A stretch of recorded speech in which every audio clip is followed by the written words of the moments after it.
Elle avait remplacé une réceptionniste d'hôtel pour une seule journée, sans se douter qu'elle allait enregistrer un millionnaire qui allait changer sa vie. Sous la lumière vacillante de la lampe du comptoir, les doigts d'Emily dansaient sur le clavier, tentant de dompter le vieux logiciel de réservation. C'était sa première fois derrière un comptoir d'hôtel, et elle n'était là que parce que sa meilleure amie Jenna, terrassée par la fièvre, l'avait supplié 2 heures plus tôt de la dépanner. L'hôtel était petit, coincé entre des boutiques fermées et des ruelles silencieuses, et la pluie de cette nuit la rendait tout plus isolé encore. La porte tinta. Emily leva les yeux, surprise. Un homme grand entra, dégoulinant de pluie, son manteau noir collé à lui, les épaules légèrement voûtées comme si le poids du ciel pesait aussi sur son âme. Ses cheveux sombres collaient à son front et ses yeux étaient vides, éteints, comme s'il n'avait plus vu la lumière depuis très longtemps. Elle se racla la gorge et afficha son plus beau sourire professionnel. « Bonsoir, monsieur. Vous avez une réservation ?» Il resta silencieux un peu trop longtemps. « Je ne suis plus sûr, » répondit-il d'une voix basse, presque rauque. « J'ai appelé tout à l'heure. » Elle hocha la tête et tapa. « Pas de souci. »« Sous quel nom ?» Nouveau silence. Il la regardait, non pas son visage, mais à travers elle, comme s'il se demandait s'il devait parler ou disparaître. « Graham, dit-il enfin. Graham Weston. » Le nom apparut aussitôt. Voilà. Chambre 204. Une nuit, leaking, départ tardif. Il ne répondit rien. « Vous avez besoin d'autre chose ?» demanda-t-elle en lui tendant la carte magnétique. Graham la prit lentement. Leurs doigts s'effleurèrent une fraction de seconde. Il ne tressaillit pas. Ne sourit pas. « Merci », murmura-t-il. Il se dirigea vers l'ascenseur. À mi-chemin, il s'arrêta net. Emily le vit rester immobile, dos à elle, pendant presque 5 secondes. Puis il tourna légèrement la tête. Ses yeux, lointains et vides, croisèrent les siens une seconde. Ensuite, il entra dans l'ascenseur et disparut. Elle expira longuement. Il ne lui faisait pas peur. Il lui faisait mal, comme si elle regardait quelqu'un se noyer tout en restant debout sur la terre ferme. 1 heure passa. Le hall resta désert. Emily feuilletait de vieux magazines quand quelque chose attira son regard dehors, à travers les portes vitrées. Sous la pluie battante, à peine visible, une silhouette était assise sur le banc en métal du petit jardin qui jouxtait la chambre 204. Pas d'ombrelle, pas de téléphone, rien. Juste un homme immobile, trempé, comme s'il ne sentait plus le froid. C'était Graham. Cela faisait plus d'1 heure qu'il avait pris sa clé. Il était là, tête baissée, épaules affaissées. Elle eut envie de sortir lui demander s'il allait bien. Mais quelque chose la retint. Une intuition. Ce n'était pas seulement un homme surpris par la pluie. C'était quelqu'un qui essayait de ressentir quelque chose, n'importe quoi. Un éclair zébra le ciel derrière lui. L'espace d'un instant, sa silhouette se détacha nettement, main jointe comme dans une prière ou un désespoir absolu. Le cœur d'Emily se serra. Elle se détourna de la vitre, la gorge nouée sans savoir pourquoi. Revenue au comptoir, elle fixa le bloc-notes près du téléphone, arracha une feuille, presque sans réfléchir, écrivit une seule phrase. Elle plia le papier avec soin. Personne ne vint plus cette nuit-là. La pluie redoubla. Emily resta là, le petit mot plié dans la paume, attendant le bon moment. Emily ne dormit pas cette nuit-là, même après la fin de son service, même après avoir marché 12 pâtés de maison sous l'humidité, les pieds endoloris. Son esprit restait bloqué sur l'homme de la chambre 204. Graham Weston. Elle répétait son nom en silence, comme s'il pouvait déverrouiller quelque chose. Cette façon qu'il avait eue de rester plus d'1 heure sous la pluie froide sans bouger. Cela la hantait. Ce n'était pas seulement de la tristesse dans ses yeux. C'était un vide, une immobilité qui ne disait pas la paix, mais le renoncement, comme si son corps continuait à vivre seulement parce que personne ne lui avait ordonné d'arrêter. À l'aube, elle était toujours éveillée, enroulée dans une vieille couverture au bord de son lit étroit.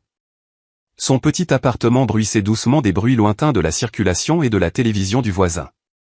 Elle attrapa le cahier abîmé qu'elle gardait près de son lit, liste de courses, horaires, rappels, et tourna une page blanche. Que pouvait-elle écrire à un inconnu? Elle n'hésita pas longtemps. Elle laissa sa main aller plus vite que sa pensée. Si tu es encore en vie aujourd'hui, c'est que tu es plus courageux que tu ne le crois. Sans signature. Juste cela. Pas un conseil. Pas de la pitié. Une vérité. Une vérité dont elle-même avait parfois besoin. Avant que le jour se lève complètement, elle retourna à l'hôtel. Elle prétexta avoir oublié son chargeur dans la salle de pause. Personne ne posa de questions. La chambre 204 était encore occupée, une fine bande de lumière chaude filtrait sous la porte. Émilie s'agenouilla, plia le mot en deux et le glissa doucement sous la porte, le doigt tremblant. Son cœur cognait dans sa gorge. Elle resta plantée là un instant, fixant le numéro, puis repartit. Le lendemain matin, Graham était parti. Départ avant l'aube. Aucun message, aucun mot. La chambre était vide, son nom rayé du registre. Quand Émilie demanda à Jenna s'il avait dit quelque chose, son ami haussa les épaules. Rien. Il m'a rendu la clé et il est parti. Il n'a même pas demandé de facture. Un vide étrange s'installa dans la poitrine d'Émilie. Pas exactement de la tristesse. Plutôt une attente sans réponse. Elle se répétait qu'elle était ridicule. Un inconnu. Une nuit. Espérer un signe était absurde. Pourtant, elle avait espéré. Les jours passèrent. Elle reprit sa vie chaotique, librairie le matin, café le soir, bibliothèque entre deux. Son compte en banque fondait, la facture de scolarité grossissait, son conseiller menaçait de suspendre son inscription. Elle tenta d'oublier la chambre 204. Mais parfois, en essuyant seule le comptoir du café sous le ronronnement du ventilateur, elle revoyait l'homme trempé sur le balcon et se demandait, dans un éclair silencieux, est-ce que ces 12 mots ont compté? Les a-t-il lus? Va-t-il bien? Elle ne le saurait jamais. Mais au fond d'elle, elle espérait, désespérément, que ce bout de papier l'avait retenu juste assez longtemps. 2 mois plus tard, Émilie avait rangé le souvenir de Graham dans un coin discret de son esprit. La vie n'avait pas ralenti, elle s'était alourdie. Quand elle ouvrit ses mails un matin et vit, offre d'emploi ou assistante de direction, elle crut à du spam. Puis elle lut son nom complet, correctement orthographié, et la mention d'une recommandation personnelle. L'expéditeur, Ethereum, géant de la health-tech dont elle avait vaguement entendu parler. Elle rappela le numéro indiqué, les doigts tremblants. Bonjour, ici Catherine d'Ethereum. Mademoiselle Émilie Clark? Oui.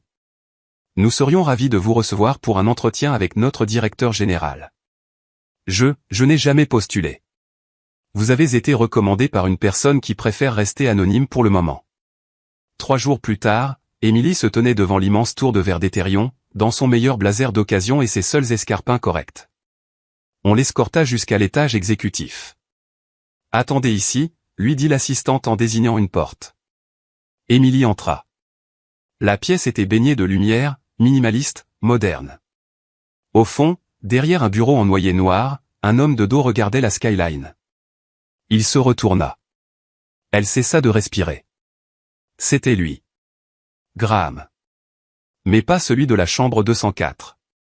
Celui-ci se tenait droit, rasé de près, cheveux impeccables, costume parfait. Ses yeux avaient la même profondeur, mais ils étaient vivants. Il sourit doucement. Bonjour, Émilie. Elle resta bouche bée.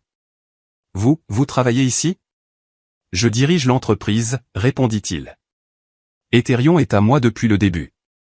Je viens juste de reprendre mes fonctions. Elle cherchait ses mots. Je ne comprends pas.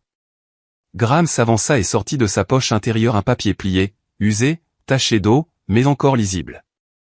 Son écriture à elle. Si tu es encore en vie aujourd'hui, c'est que tu es plus courageux que tu ne le crois. Je l'ai gardé, dit-il doucement. Je l'ai lu 3 fois ce matin-là, puis je me suis levé, j'ai fait ma valise et je suis parti. Pas parce que j'allais mieux, mais parce que j'ai compris que quelqu'un, quelque part, pensait que je valais peut-être la peine d'être sauvé. Émilie fixait le mot, la poitrine serrée. J'avais prévu, continua-t-il, de mettre fin à tout cette nuit-là. Je ne souffrais pas. J'étais anesthésié. Plus rien n'avait de sens. Mais cette phrase, elle a interrompu le silence dans ma tête. C'était la première voix qui ne sonnait ni comme un jugement ni comme de la honte. C'était de l'espoir. Émilie déglutit, les larmes au bord des yeux. Je ne savais pas quoi écrire d'autre. Vous aviez l'air d'avoir besoin d'entendre quelque chose de vrai. Vous aviez raison. Et j'avais besoin, plus que tout, qu'on me rappelle que je n'étais pas invisible. Un silence dense, presque sacré, s'installa. Puis il dit. J'ai demandé votre nom au personnel de l'hôtel. Je ne voulais pas vous envahir. J'ai attendu d'avoir quelque chose de concret à vous offrir. Il désigna le bureau. Ce poste est à vous si vous le voulez. Pas par charité, pas en remboursement, mais parce que je crois que vous avez votre place là où votre voix compte. Travailler auprès de Graham devint la routine la plus inattendue de la vie d'Emily. Chaque matin elle entrait dans l'immense tour avec une détermination tranquille et en ressortait le soir comme si elle vivait l'histoire de quelqu'un d'autre. Mais ce n'était pas un conte de fées, c'était réel. Graham, redevenu pleinement PDG, n'avait rien du patron froid qu'elle imaginait. Il était respectueux, posé, avec une chaleur discrète qui se manifestait dans de petits gestes, un thé chaud à 15 heures précises, camomille, parce qu'il se souvenait qu'elle n'aimait pas la caféine, un parapluie tenu au-dessus de sa tête quand il pleuvait, merci, ma courageuse, murmurait chaque fois qu'elle réussissait quelque chose, même minuscule. Au début elle crut que c'était un clin d'œil à son mot. Puis, au fil des semaines, elle comprit qu'il le pensait vraiment. Et chaque fois, elle se tenait un peu plus droite. Ils trouvèrent un rythme. Il l'emmena un soir manger du maïs grillé à un petit stand de rue. Elle rit quand il se mit du piment partout sur sa chemise. Lui rit aussi, d'un rire franc, vivant. D'autres soirs il restait tard à la petite bibliothèque interne de l'entreprise, rangeant des livres avec les bénévoles. Graham ne disait jamais qui il était, il retroussait ses manches et classait les biographies par couleur de tranche, l'air d'un gamin pris en faute quand on le reprenait. Une nuit, en sortant, ils croisèrent un vieux gardien de sécurité dont la semelle se décollait. Graham s'agenouilla sans un mot, sortit un rouleau de scotch épais de sa mallette et répara la chaussure. Ça tiendra quelques jours, dit-il simplement en tapotant l'épaule de l'homme. Emily sentit son cœur se serrer. Ce n'était pas du spectacle. C'était lui. Quelqu'un qui remarquait ce qu'on ne voit pas. Quelqu'un qui savait ce que c'était d'être invisible. Et peut-être était-ce pour cela qu'il l'avait vue, elle. Ils se mirent à parler vraiment. Souvenirs d'enfance, peurs anciennes, rêves abandonnés quand la vie avait imposé la survie.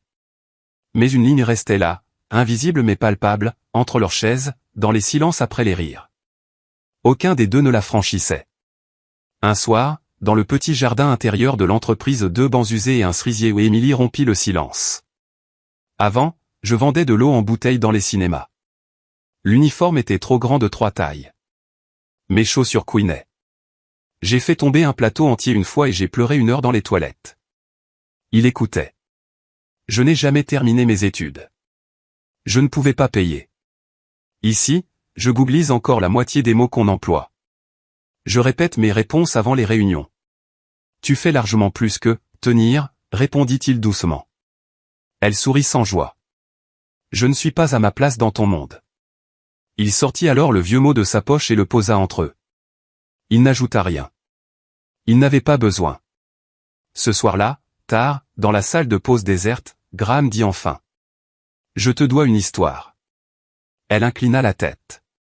Il y a 6 mois, un implant que nous avions conçu pour surveiller les patients post-opératoires a dysfonctionné. Le patient est mort sur la table.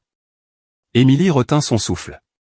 Ce n'était pas notre technologie de base, mais un composant fourni par un sous-traitant. On aurait dû le détecter le défaut. Les médias n'ont vu que le sensationnel, le PDG joue à Dieu.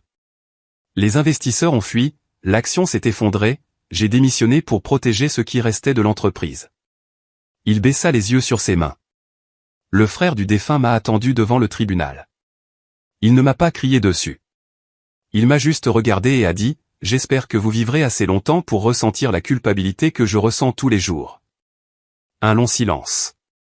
Cette nuit-là, je n'ai pas dormi. La culpabilité me rongeait. Pas parce que j'avais appuyé sur la gâchette, mais parce que j'avais fabriqué l'arme et que des gens m'avaient fait confiance. Il sourit faiblement. Et puis je me suis retrouvé dans un petit hôtel, sans bagages, sans billet retour. Je n'avais pas prévu de repartir. Mais sous ma porte. Il lui tendit le mot.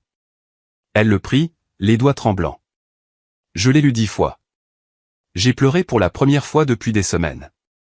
Et puis, j'ai commandé un petit déjeuner. Il se redressa. Ce jour-là j'ai décidé d'arrêter de fuir.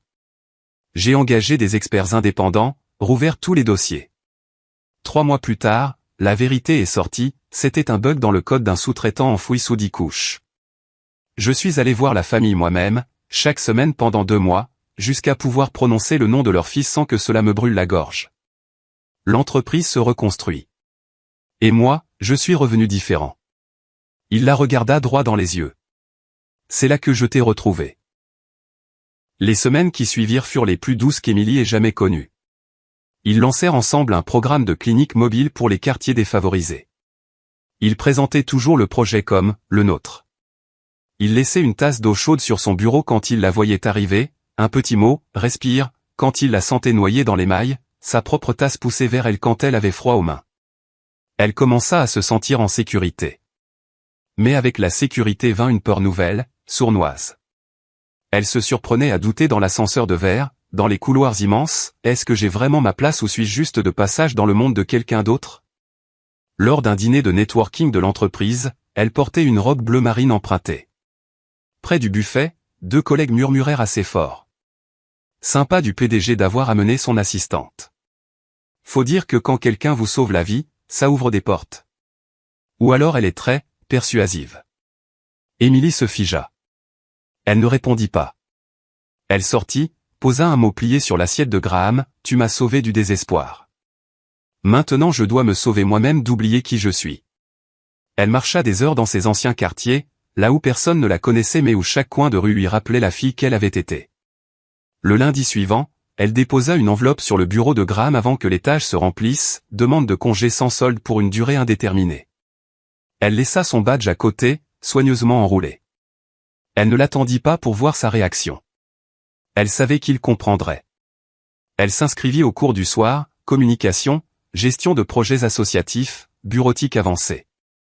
Elle donna des cours de soutien le matin, fit de la saisie en freelance l'après-midi, courut au cours jusqu'à 22 heures. Nouvel appartement minuscule, loyer payé rubis sur l'ongle, meubles choisis par elle. Pas de coup de pouce discret, pas de bourse providentielle. Elle refusa poliment toutes les aides qu'il proposa. Ils continuèrent à s'écrire. Pas tous les jours. Juste assez. J'ai fait mon pitch de 5 minutes aujourd'hui. Je ne me suis pas évanoui. Tester le ramen dont tu parlais. 7/10. Manque d'ail. J'ai trouvé un mot magnifique, guérison en cours. Je te l'enverrai. C'était étrange d'être séparés tout en restant reliés. Ce n'était pas encore de l'amour au sens classique, mais quelque chose de plus solide. 2 ans passèrent. Émilie se tenait sur la scène d'un auditorium bondé, micro en main, lumière chaude sur le visage. Elle portait la vieille robe bleu marine de sa mère. Elle n'avait pas besoin de prompteur. Sa voix, autrefois timide, portait claire et calme. On l'honorait pour son association qui offrait alphabétisation et accès aux soins à des centaines de femmes défavorisées. Ce qui avait commencé dans une salle prêtée avec 2 élèves et une pile de livres donnés était devenu un réseau régional. Quand les applaudissements retentirent, elle balaya la salle du regard. Et là, au dernier rang, loin des projecteurs, en costume gris discret, cheveux un peu plus longs et quelques fils d'argent aux tempes, Graham. Il n'avait pas réservé de place au premier rang. Il n'avait pas envoyé de fleurs. Il était simplement venu. Après la cérémonie, ils se retrouvèrent à marcher le long de la rivière, là où elle avait marché seule 2 ans plus tôt sous l'orage. « Je ne m'attendais pas à te voir, dit-elle doucement. « Je n'ai jamais cessé de suivre ton travail, répondit-il. Elle sourit. « Tu n'as jamais rien dit. Tu disais déjà tout par tes actes. » Ils s'arrêtèrent près d'un banc. Elle effleura le bois. « Tu l'as toujours ?» Il sortit son portefeuille, déplia avec précaution le papier usé, taché, toujours là. « Si tu es encore en vie aujourd'hui, c'est que tu es plus courageux que tu ne le crois. »« Je l'ai gardé toute ma vie, dit-il. Parce qu'il me l'a rendu. » Il ne demanda pas sa main. Elle ne posa pas la question. Il prit simplement sa main dans la sienne et déposa un baiser sur son front. Ce n'était pas une promesse d'éternité, mais une reconnaissance du présent, 2 vies qui s'étaient croisées non par hasard ou par besoin, mais par destination. Dans les semaines qui suivirent, Graham se consacra à coacher de jeunes entrepreneurs tech sur l'éthique et le leadership émotionnel. Émilie développa ses programmes jusqu'aux zones rurales. Ils ne vivaient pas ensemble. Ils n'en avaient pas besoin. Mais parfois, au bout d'une longue journée, un message arrivait sur leurs téléphones respectifs, toujours la même phrase. Nouveau silence. Il la regardait, non pas son visage, mais à travers elle, comme s'il hésitait à parler ou à disparaître. Graham, finit-il par dire. Graham Weston. Le nom apparut aussitôt. Chambre 204. Une nuit, Leaking, départ tardif. Elle lui tendit la carte magnétique. Voulez-vous que je vous aide pour autre chose? Il prit la carte lentement. Leurs doigts s'effleurèrent une fraction de seconde. Il ne tressaillit pas. Ne sourit pas. Merci, murmura-t-il, puis il se retourna. À mi-chemin de l'ascenseur, il s'arrêta net. Émilie le vit immobile, dos à elle, pendant presque 5 secondes. Puis il tourna légèrement la tête, ses yeux, lointains et vides, croisèrent les siens une dernière fois. L'ascenseur se referma. Elle expira longuement. Quelque chose en lui l'avait bouleversée, pas de peur, mais d'une tristesse infinie, comme regarder quelqu'un se noyer en restant debout sur la terre ferme. 1 heure plus tard, le hall était toujours désert. Dehors, la pluie tombait drue. Émilie feuilletait de vieux magazines quand un mouvement attira son regard. À travers les portes vitrées, sous l'averse, un homme était assis sur le banc du petit balcon-jardin de la chambre 204. Pas d'imperméable, pas de parapluie, immobile, trempé jusqu'aux os. Il ne fumait pas, ne consultait pas son téléphone. Il restait là, tête baissée, comme s'il ne sentait ni le froid ni l'eau. C'était Graham. Un éclair zébra le ciel derrière lui. Pendant une seconde, sa silhouette se découpa nettement, mains jointes comme en prière ou en désespoir. Le cœur d'Émilie se serra. Elle détourna les yeux, revint au comptoir, arracha une feuille de bloc-notes et écrivit, presque sans réfléchir, une seule phrase. Elle plia le papier, le garda dans sa paume et attendit. Elle ne dormit pas cette nuit-là. Ni après la fin de son remplacement, ni après avoir marché les 12 pâtés de maison jusqu'à son petit appartement, les pieds endoloris et les vêtements humides. Le nom, Graham Weston, tournait en boucle dans sa tête. Cette image de lui assis sous la pluie, indifférent au froid, la hantait. Ce n'était pas seulement de la tristesse. C'était une vacuité, une immobilité qui disait non pas paix, mais reddition. À l'aube, elle retourna à l'hôtel sous prétexte d'avoir oublié son chargeur.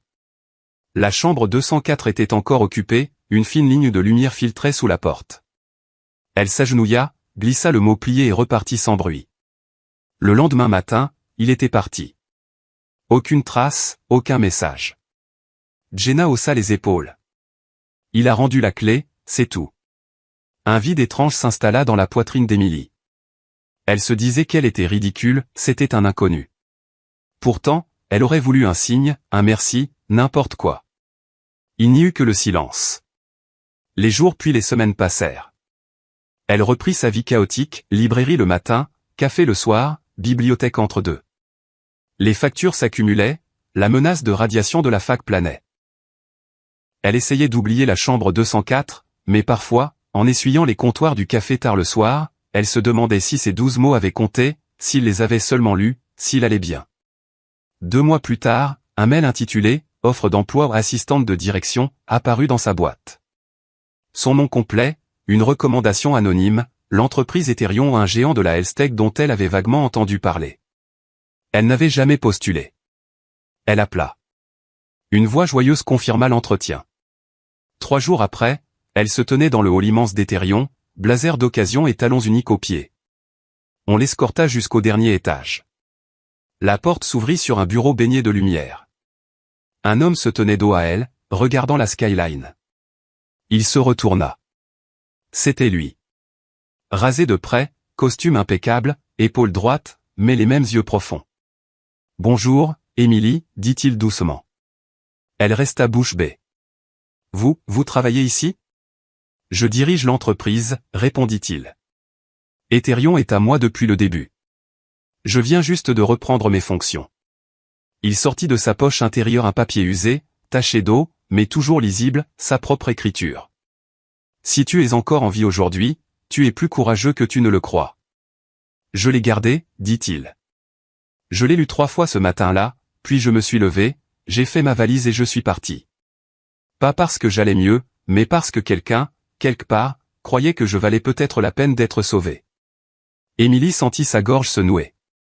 J'avais prévu d'en finir cette nuit-là, continua-t-il d'une voix tremblante.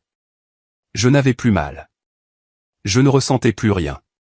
Ton mot a interrompu le silence dans ma tête. C'était la première voix sans jugement, sans honte. C'était de l'espoir. Il fit un pas vers elle. J'ai demandé ton nom au personnel de l'hôtel. Je ne voulais pas t'envahir. J'ai attendu d'avoir quelque chose de concret à t'offrir. Ce poste est à toi si tu le veux. Pas par charité, pas pour rembourser une dette, mais parce que je crois que ta voix a sa place ici. Travailler auprès de Graham devint la routine la plus inattendue de la vie d'Émilie. Il se souvenait qu'elle n'aimait pas la caféine et déposait chaque jour à 15 heures précises une tasse de camomille sur son bureau. Quand il pleuvait, il l'attendait à la sortie avec un parapluie. Quand elle réussissait quelque chose, même minuscule, il murmurait « Merci, courageuse », avec un sourire qui semblait dire qu'il le pensait vraiment. Ils riaient ensemble devant un stand de maïs grillé, restaient tard à la bibliothèque de l'entreprise pour ranger des livres, aider un vieux gardien à réparer sa chaussure avec du ruban adhésif. Il n'y avait jamais de grands gestes, seulement une attention constante, discrète, naturelle. Un soir, dans le petit jardin intérieur de l'entreprise, sous les cerisiers, elle avoua. Je vendais des bouteilles d'eau dans les cinémas autrefois. En uniforme 3 fois trop grand. Je ne suis jamais allé au bout de mes études. Je ne suis pas à ma place ici. Il sortit le mot de sa poche, le déplia sans un mot. Elle comprit. Un autre soir, dans la salle de pause déserte, il lui raconta enfin tout, l'implant défaillant, le patient mort, les titres accusateurs, la culpabilité qu'il avait rongée jusqu'à cette nuit sous la pluie. Comment son mot l'avait arrêté net. Comment il avait passé 3 mois à démonter chaque ligne de code, à s'asseoir chaque semaine avec la famille de la victime jusqu'à ce que prononcer son nom ne lui brûle plus la gorge. Je suis revenu différent, conclut-il. Le pouvoir, ce n'est pas la vision. C'est la responsabilité. Les semaines suivantes furent les plus douces qu'elle ait connues. Ils lancèrent ensemble un programme de clinique mobile pour les quartiers défavorisés. Ils présentaient toujours le projet comme « le nôtre ». Pourtant, la peur grandissait en elle. Lors d'un dîner de networking, elle surprit 2 collègues. Sympa d'avoir amené son assistante. Quand on vous sauve la vie, ça mérite bien une place à table, non? Elle quitta la salle, laissa un mot sur l'assiette de Graham et marcha des heures dans ses anciens quartiers. Le lundi suivant, elle déposa une lettre, demande de congé sans solde. Pas une démission, un pas de côté. Merci de m'avoir cru possible. Maintenant je dois marcher seule le prochain bout de chemin. Elle rendit son badge et partit sans attendre sa réaction. Elle reprit des cours du soir, cumula 3 jobs, déménagea dans un studio minuscule payé avec son seul salaire. Graham n'insista jamais. Il s'écrivait parfois, de petits messages simples, vrais. J'ai fait mon exposé de 5 minutes sans m'évanouir. Tester le ramen dont tu parlais, 7/10, manque d'ail. 2 ans passèrent. Émilie se tenait sur l'estrade d'un amphithéâtre bondé, honorée pour son association qui offrait alphabétisation et soins aux femmes précaires. Des centaines de vies changées, des centaines de prénoms appris par cœur. À la fin, dans la foule, tout au fond, elle le vit. En gris discret, un peu de gris aux tempes, debout, simplement présent. Ils marchèrent ensuite le long de la rivière, là où elle avait marché seule 2 ans plus tôt. Je ne pensais pas te voir aujourd'hui. Je n'ai jamais cessé de suivre ton travail, répondit-il. Elle sourit. Tu n'as jamais rien dit. Tu disais déjà tout par tes actes. Ils s'arrêtèrent près d'un banc. Elle demanda doucement. Tu l'as encore? Il sortit son portefeuille, déplia le papier usé, taché, précieux. Si tu es encore en vie aujourd'hui, tu es plus courageux que tu ne le crois. Je l'ai gardé toute ma vie, dit-il. Parce qu'il me l'a rendu. Inédite, prit sa main, posa un baiser sur son front. Pas de grande déclaration. Juste une reconnaissance, 2 personnes entières, enfin. Ils ne vécurent pas ensemble. Ils n'en avaient pas besoin. Mais parfois, tard le soir, un message apparaissait. Aujourd'hui, je suis encore en vie. Donc je suis encore plus courageux que je ne le crois. Si cette histoire vous a touché, si elle vous a rappelé la force silencieuse de la bienveillance ou redonné foi dans les secondes chances, prenez un instant avec nous. Parfois les plus petits mots sauvent une vie. Parfois la guérison ne vient pas des grands gestes, mais d'un papier plié, d'un silence partagé, du simple fait d'être là. Si vous croyez au pouvoir des histoires qui réparent, qui inspirent et qui rappellent l'essentiel, rejoignez-nous sur Histoire qui touche l'âme. Merci d'avoir écouté, et souvenez-vous, si vous êtes encore là, c'est que vous êtes déjà plus courageux que vous ne le pensez.